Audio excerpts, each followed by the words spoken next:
Alright, lads and lasses, I'm Eccentric Racer, and I am here on Forza Horizon 5, finally going to give a review of the game. Yes, I have played this game now for a lot longer, so I am more than comfortable in to give a review. Now, if you watched the first impressions, I was really impressed with the game. I was getting used to the handling, and I was getting used to the AIs and things like that. Now that I've played this game a little bit more, suffice to say, I really enjoyed this game. Now, like I said, this is my opinion, and my opinion alone. If you have a different opinion, that's fine. But if you're going to be a twat about it, I'm not going to be interested. So yeah, do keep it civil. My opinion may differ to yours, and that's completely fine. But if you're going to act like a cunt muffin, I'm not interested. Alright, let's get that out of the way. So, Forza Horizon 5. How good is this game? Very. Is it as good? Where would I put this on the Forza Horizon tier list? Starting with the best and the worst.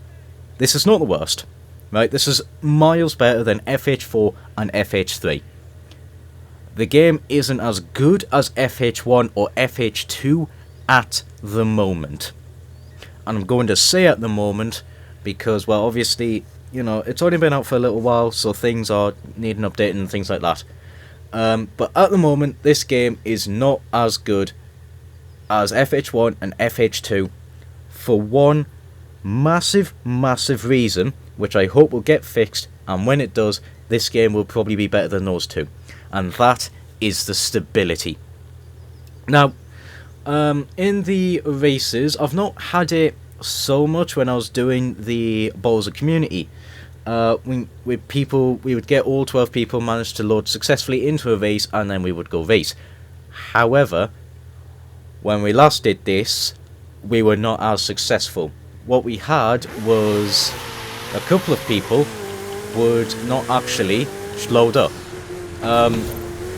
We had 3 or 4 people that could not see each other, so that made the racing horrible.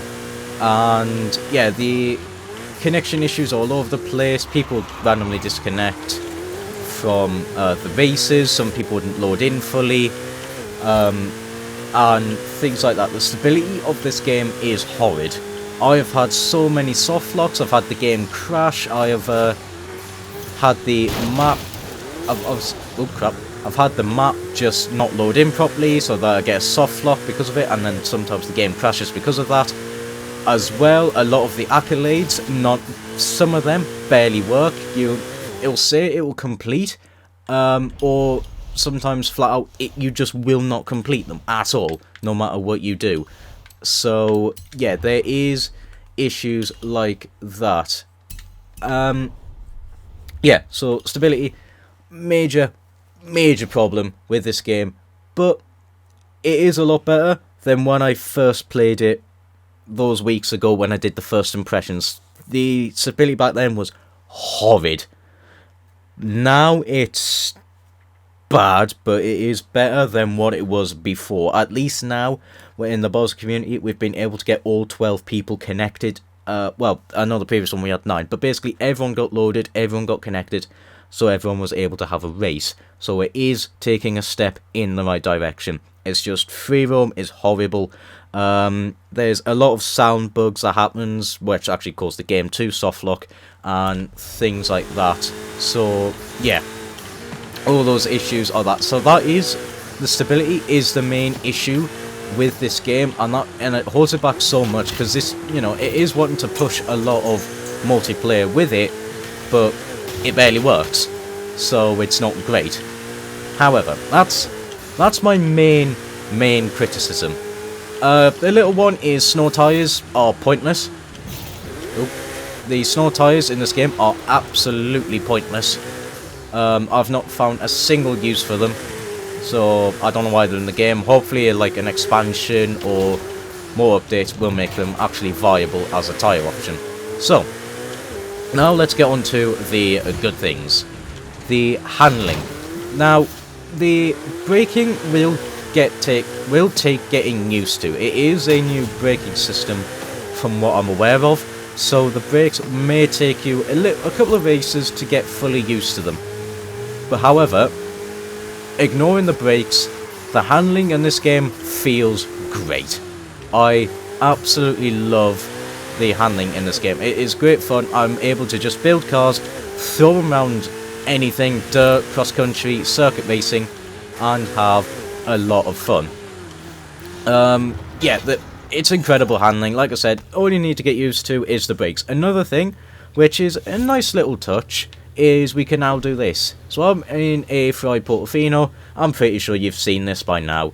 Yes, we can put the roofs on top of convertibles. Finally. We can finally do this. It's a great thing, you know. It's nice to actually have this option now. And yeah, it's smooth and things like that. And it sounds great. Before we go into some racing, I am going to stress that this game looks incredible. I'm playing this on the One X, not a Series X. I'm not that lucky. I'm just playing this on the One X, and it's gorgeous. It absolutely is gorgeous. Like, just the view over there is just staggering. It's a seriously good looking game. Another thing as well is the way this game sounds. It is a huge improvement over the previous, well, over Horizon 4, as I'm sure many people have been made aware of all of these people that have done sound comparisons and things like that. Yeah, this game sounds a hell of a lot better. It looks gorgeous. It drives incredible. And yeah, it is seriously great. The map as well has had a massive upgrade compared to FH4. When it came to FH4, I found it quite bland, quite ordinary, and there wasn't really a lot going on. It was flat and things like that. The atmosphere as well was terrible. With this, the atmosphere is better. It's still kind of quiet in places, but you know, that's perfectly fine. But the festival atmosphere has definitely been improved. Now that it's not just this central festival that they kind of went back with FH4 and did it horribly, because there was no outposts like there were in FH1 to, you know, constantly give the impression that it is actually a festival. This game has brought outposts back, so you've got your Apex outpost for your your circuit racing, sorry. There's a cross-country one here, the Baja outpost for all your cross-country stuff, and you've got somewhere down the south is the, here it is, the Wilds outpost for all your dirt racing and things like that. So we do have outposts scattered around just to give off more of a festival atmosphere and things like that, and it is great fun. The Eliminator, I can't speak much. I have not played it, nor do I really intend to play it. I'm just not personally, I don't really care about Battle Royale all that much. It's never piqued my interest. But I played it a few times on Horizon 4, and I did enjoy it. Like I said, it was the best Battle Royale I've ever played. But I don't really like Battle Royale, so it's not that much of a compliment. But FH5, I've not played it. I'm not really going to bother playing it. Car list. We'll go into the car list. I like the cars in this. I've got a wheel spin. I'll spin a wheel spin, 25 grand. Alright. I do actually quite like the car list. We've got a fair few interesting cars. That's not the car list, that's the car mastery. Car collection. There are a fair amount of interesting cars here. You've got you've got your usuals, you've got your Ferraris, you've got your Fords. I do need to be careful because it is very glitchy going through here. As you can see, there's a lot of texture issues, a lot of panning issues and things like that. It is very wonky. I've also had names of cars be wrong. I've had the Ford 32 Deluxe come up as the Ford apostrophe. So yeah, it's a little bit issues as well. Sometimes with the DeLorean, sometimes it'll show up as a Citroen badge. It's not showing it now, sorry. However, there are instances where the DeLorean badge will come up as a Citroen. I find it quite funny, to be honest. But you've got your Exo set. You've got a few new cars. We've got a fair few more sort of buggies. We've got a few trophy trucks. Obviously, we've got like the new Bronco and the 450, which is brilliant. And yeah, we've got the Funko back. So yeah, it's a good car list, to be honest. It's a one I like. We still have the typical just modern Forza of we don't actually have a lot of low-end cars, just a bunch of hypercars and things like that, which is, it's fine enough, you know. There's people like, I'm one of the ones that kind of want more everyday cars to be in this game, you know, just to spice the car list up a little bit, because normally when it comes to racing, if you get the slower cars, they're the ones that produce great fun, good fun racing and things like that, you know, things like this Cooper S, John Cooper Works, things like that. If we had more cars like that, that would be a better car list. And that's what I liked so much, and, well, a fair few people liked so much about the previous Forzas. We'll talk about economy now. The economy, this game does throw money at you. The game throws money at you. It really is not tricky to earn money in this game. But no, one of the reasons as well is, well, basically, the cars in this game, some are a little bit cheaper, but majoritively wise, they are more expensive. Like, the most expensive car that you could buy on the auto show is 30 million credits. So it is now the most expensive car you can buy, well, in Forza. So, yeah. But then you just go in the auction house and then you buy it for 4 million. There you are, there's a little bit of a tip for you. But, yeah. The prices of cars, some have gone up, some have gone down, but this game throws money at you, so it doesn't really matter at all. You could do, I think it's like a 10-minute race or something like that, and get 100,000 credits. That's the type of economy we're talking about. So yeah, it's sometimes it's grindy, but other times it's not really. What should we drive? You know what, I feel like driving a ACR Viper. So we'll drive that. Sorry, I'm checking Discord, I got a ping. I'll switch that off now, I won't be distracted. The loading screens as well, loading times are a bit longer. They can be quite long for multiplayer races. Actually, speaking of multiplayer races, one slight annoyance I have is you can't create a custom adventure. You have to go to each individual race and things like that. It's a little bit of a pain in the arse, but it is what it is. Hopefully that will be fixed. So I think that will probably come at a later date when we can have proper adventures and things like that. So yeah, loading screens. Whilst I can't say much for those on the Series X, for us that don't have one, loading screens can be a little bit long, but sometimes, you know, they're not the worst things in the world. So yeah,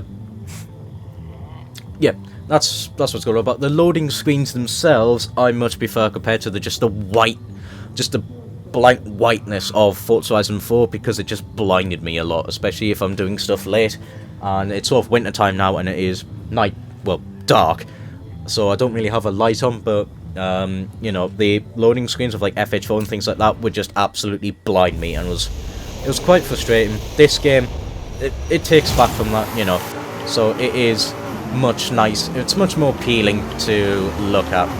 So I'm going to do a little bit of a race. I will talk about the AIs. I know a few people have been complaining about the AIs. I've seen it, you know, in some Discords I've been in, that the AIs are, well, very cheaty, especially on the hardest difficulty, unbeatable, which is what I have the AI set to, and I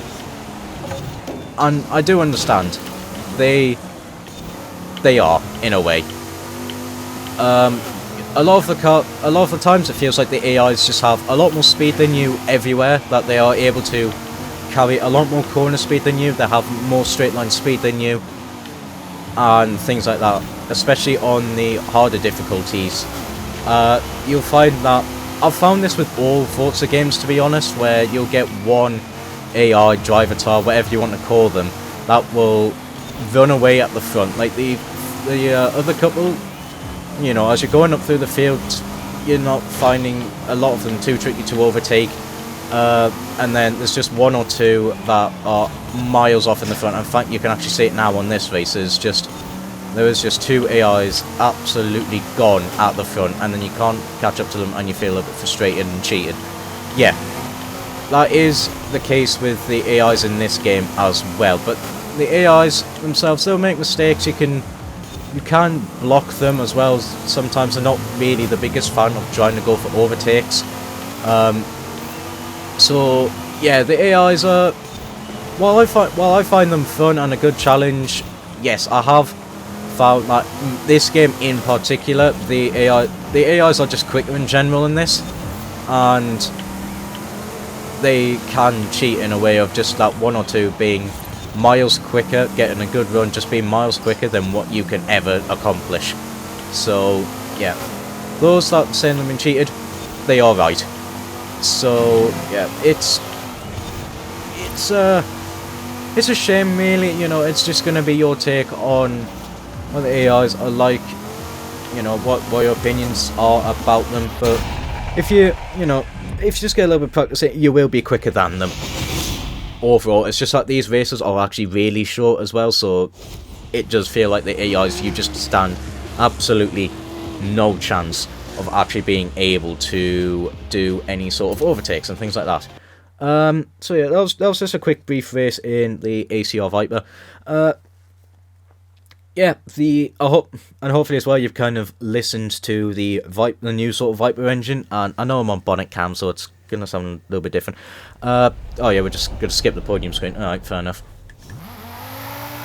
Yeah, so it's about, well, that was 3000 XP. I'm just gonna drive over here, let you listen to the Viper a little bit outside ambulance. But yeah, you see there, that was 20,500 credits in a 2-minute race. Yes, I do have the AIs on unbeatable, so I am doubling my money. So if I didn't double my money, that would just be 10,000 credits for a 2-minute race. But so that's, yeah, so that is kind of what the economy is like. It does throw money at you. Also as well, this Viper just sounds, shut up. This AI just sounds really good as well. My another complaint I do have, I know I said I don't really have many more complaints, but there are a few. The other main complaint I have with this game, if you're wanting to have a custom control setup, it is a pain in the arse. I don't know if they've fixed it. However, basically, if you want to have a custom control setup, you have to have certain things bound. You have to have the rewind bound, which is, you know, it's fair enough if you're going to use rewind. But if you have it off, then, you know, it shouldn't force you to have it bound. As well, you have to have bound ANA or telemetry site and things like that. Which, if you're never going to use it, why do you have to have it bound and things like that? And you also have to have a map shortcut key bound. Why? I don't know. Because I know it's there, I've never used it, because it's not that much of a hassle to hit pause and then hit A to go onto the map. It really isn't much of a hassle. I don't know why they're forcing you to do that. If they have gotten rid of that, please do let me know, because I find that bit absolutely stupid. Right. Next, customization. They've said, you know, they did advertise and things like that they've got a lot of new customization parts and things like that, and I think they said somewhere they've got a new Forza wing. The character customization, it is a lot more in depth. Like, you can see the character there. You can have prosthetic limbs and things like that. You can also have your pronouns and things like that. So it is a good things like that. The customization on some cars, it is actually good. On other cars, it's not all that much better. You know, it's not all that much better than what we have had previously. But some cars, yeah, it's a good customization. Few cars with wide body kit, like you've got this Supra here, with a HKS wide body kit. Actually looks pretty sick. Here we go. I've got a sound bug. You can hear me. I'm on the accelerator, and there's no noise. So yeah, that is a big issue. But we'll have a look at some of the engines. So you've got the typical 6.2 V8. You've got the turbo valley. There you are. Now all the sounds are starting to catch back up. The engine noise is still broken. We've got a 5-litre V10. Excuse me, my voices went there. We've got Racing 3-litre i6 turbo. We've got the Racing 7.2 V8. 6.1 V12. So yeah, it is a good customization options. The upgrades as well, you know, you've got your usual street, sport, semi-slicks, and then you've got your full-on slick tyres now. But not only that, you've got your off-road tyres, you've got your off-road race tyres, so basically, for those on FH4, you had sort of the rally tyres that will go in SUVs. This is what this compound is, but you could just put on every car. So like I say, you've got snow tyres as well, which at the minute are useless, and you've got your drag tyres, all to boot. So you've got a few more tyre options. Platform and handling, you've got your same, race springs, off-road, and the drift. Gearbox, you could do a lot of fun things now. There we go, sound's back. You've got your usual sport, race, but you can also choose your gearing. So you can have 6, 7, 8. Oh, it's got 8 gears standard in this thing. 8, 9, or 10. So, yeah, you could do that on every car, including the Regera. Obviously, you can't do it on a electric car because I don't have gearboxes. But, yeah. Obviously, as you can hear, revving engine in the area, and it'll all work. But if I swap to an engine, it is different, and as well, it also depends where you're looking at on the car that it actually changes to. Not only that, but you've got the exhaust, which changes noise in case you haven't been... Oh, and it's going to break again. But exhaust, intake, and any sort of forced induction will also alter how the car sounds. So, yeah, it is a good upgrade system in this game. Where was it? We'll go to... Oh, yes. Lexus. This, I think it was the RCF and FH4, had a wide body kit. It is not in this game anymore. A few cars have had wide body kits removed. I think there's probably some licensing things and things like that. It's a bit of a shame, but it is what it is, unfortunately. We can't expect everything. So yeah, a few body kits have been removed. We will go to Mitsubishi. We'll just go in the Evo 10 welcome pack. Yeah, we've got the welcome pack cars back, so yeah, I'm sorry, but this game also has pay to win. Well, probably pay to win. I haven't actually done enough testing on my own to actually decide the to actually find out the meta cars and things like that, see if the welcome pack cars are really all worth it. So, the Evo 10, you've got the Varis sort of body kit. I can't remember if this is... Oh, this does actually have a wide body kit for the Evo 10. It's a little bit, So you've got this body kit. It's cool and all. And obviously your side skirts is like your lights on the top. Without the body kit, you can actually have... Excuse me. You can actually have the rally... the mud flaps, and of course you've got the rally lights and things like that. So the new Forza wing, so we've still got this wing. This is still the Forza wing. This is the new Forza wing. I think it is actually. But yeah, it's essentially this wing. Don't be fooled. This is the new Forza wing. It's alright. But we've still got the old one. Hatchbacks still have that doubled one and things like that. So, yeah. This game... So, customization is... to be honest, it's alright. It's still naff on a lot of cars, but I've come to expect this from Forza. It's nice, though, that that you do have more engine options, that the engine upgrades will affect how your car sounds, forced induction, etc. And yeah, as well with painting cars, I found that it's actually really simple now in this game. It was always simple, the painting, but in this it's quite smooth and things like that. Obviously, you've just got to learn the new menus and things like that. It can be a little bit on the finicky side if you don't really know what you're doing. Which it took me about 5 minutes to create a custom paint job. We'll do a quick drive in the Zavuno. Why the hell not? As well, we've got weather effects that we've got in this game. They do affect how your car drives. You've got your lightning, you've got your thunder and lightning, you've got your rain, cloudy and things like that. Day and night cycle, the lot. Things that we'd kind of expect out of modern day games now. So I'm just gonna drive the Zavuno, and obviously, as you can hear, swapping camera angle changes how the car sounds and things like that. So yeah, this game is it is very good. I absolutely would recommend it. And I will say that this is the third, at the minute, it is the third best Horizon game, but has the potential to be definitely battling with Horizon 2 and Horizon 1 in terms of the best Forza game. I haven't really spoken much about the soundtrack. The soundtrack in this just will not be as strong. I don't think will be as strong as Horizon 1 because, well, Horizon 1 soundtrack was just absolutely amazing, and so is Horizon 2's. But from the stuff that I've listened to in Horizon 5, the soundtrack is also pretty good. It is a pretty good soundtrack. You've got like your Foo Fighters, people. You'll have no people. There's also the gorillas in this game too, which is very nice. So, to conclude, this game, it has a few stability issues. The servers, whilst they are improving, they're still very unreliable.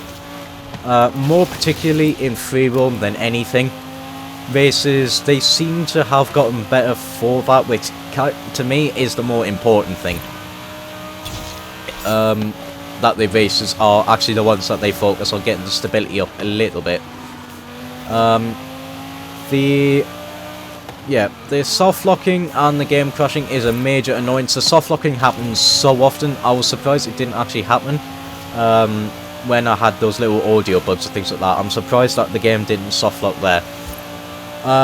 So yeah, you've got those little issues, but the good points is the handling is fantastic. I really do enjoy it. The car sounds are just incredible. The game looks incredible. It drives incredible. And the race routes are all fantastic. I have not found a single route I dislike. All of them are good fun. And the track creator has had a big improvement. It's a bit more reliable. You can now actually place props from the Super 7, so you can actually place down walls and things like that. So you can actually improve your tracks, so you can actually make your tracks more drivable, so you can do a lot more interesting things with it than just having checkpoint here, and people get lost and things like that because they don't really know where to brake. You can put walls and barriers so you can, avoid people cutting corners, and you can guide people as to where they go. So yeah, this game, very good, would highly recommend it. At the minute is the third best Forza Horizon game. So, that is going to be it for this video, and my overall conclusion is I would wait a little bit for now. Just wait until the servers are a little bit more stable, but if you can't wait and you want to get this game now, yes, you can absolutely do that, and you will seriously enjoy this game. Just expect there to be a few issues. So, that is going to be it for me. I hope you enjoyed this stuff. If you want to, put in the comments your own opinions of this, maybe I didn't talk about something that you actually wanted me to review about. Maybe you have a completely different opinion. I think this game is completely not a shit. Do let me know in the comments below what you personally think. But I do hope you enjoyed. If you did, do the stuff the YouTube algorithm likes. And yeah, there'll be a link in the description. Join my Discord in case you want to chat with me there. Maybe you want to talk about some of the things that you might want to wish to see in Forza Horizon 5 and things like that. It's up to you. However, that's going to be it from me, and until next time, ciao for now.